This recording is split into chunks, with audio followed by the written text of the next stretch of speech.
Mga tol, ngayong hating gabi, may mabisa tayong FT-han na nilapagan dito sa bayan ng GMA. Dito lang to, lagpas lang ng Iris, dito sa Poblacion 4 mga tropa. Eto ang Indochicks mga tol, nagsaserve sila ng authentic beef rendang dito at iba't ibang Asian dishes. Kaya naman kahit hating gabi, rumekta na kami ni Boss Etsab at Otis Chill dito sa Indochicks para matimusan tong mabibisa nilang mga pagkain. Una nilang pinilating itong mabisa nilang beef rendang, first time ko lang makakatikim yan tol, tas ito naman yung next. Chicken satay with sweet soy, tapos nasi goreng pa yung fried rice. May kasama pang sunny side up egg sa ibabaw yan tropa, kaya napakasagad niyan. Ito naman yung sunod, yung kanilang pork satay na may peanut sauce. Napaka-quality din ng lasa niyan tropa. Ito naman yung kanilang classic chicken satay with peanut sauce mga tol. Isa to sa mga best seller nila rito sa Indochicks. At ito naman yung in-order ko mga tropa. Ito yung Indochicks na may sweet soy, tapos meron pang curry sauce. Grabe, napakasarap niyan tropa. Talaga namang simot na simot kay Tito Otits yan. At ayan na nga yung mga na-order namin mga tropa. Talaga namang food trip maigi sa hating gabi to. At salamat Tol Mel sa pag-prepare ng mga pagkain namin. Indo chicken, pork satay, Isaan yan. pork satay, chicken satay, beef rendang. Yay! Ngayon palang matikim yan. Kalaban yan, pero kalag. Nasi goreng. Wait po. Food trip ko lahat. Tara mga tol, timusan na natin to. Food trip na. Sarap ng curry ah.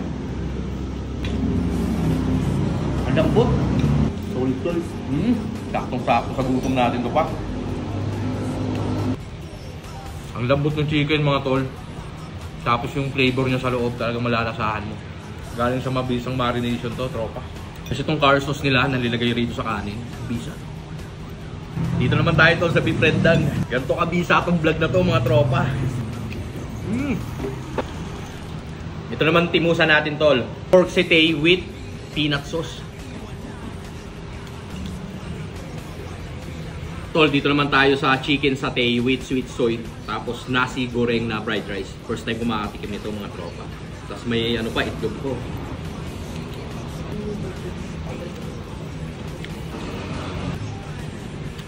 Mga tol, dito naman tayo sa chicken satay with peanut sauce. Timusan natin.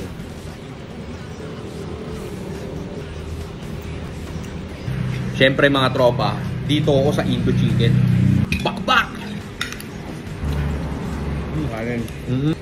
Mga tol, meron din pala sila ditong produkto ha. Itong Indochicks Sambal. First time ko lang din makatikim nito tol. Manghang nga. Testing tayo mga tropa. Manghang mga tol. Mga tol, manghang pala talaga tong sambal sauce no. May pagkaka-Carolina Reaper yung datingan niya eh. Hindi siya nananayo sa chili garlic natin mga tropa. Pero ibang sipa ng anghang nito. Manghang talaga. 130 lang itong sambal nila. Sulit pera nyo rito. Sa sobrang anghang, hindi nyo kayang ubusin ng isang linggo to tol. Yan po. Quality. Mga tol, meron silang mga homemade dito ng mga pastries. Ito yung Korean cream cheese garlic bread nila. Oh. Mga tol, mainit pa oh.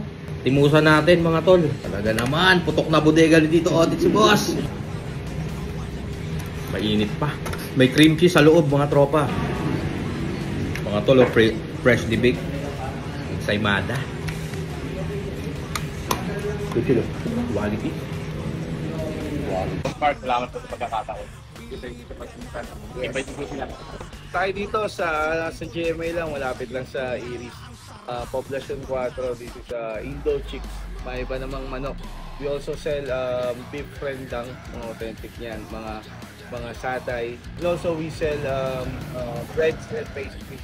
Na kung ano yung gusto ng client namin, direct kami na gumagawa ng kahit ano. Tapos yan, ito si Chef Mel, siya ang nagtigaluto dito. Bisa ng mga luto. Ang bisa, ang pinakamabisa. Ini-invite ko kayo, making kami ngayon sa Matchbox. Then sa May 11, kasama ko sa Akit 7, of course, Brave Brand, under ng Dead Spring Production. Kita-kita tayo. Shoutout sa'yo, Tito Chill, Tito Jack.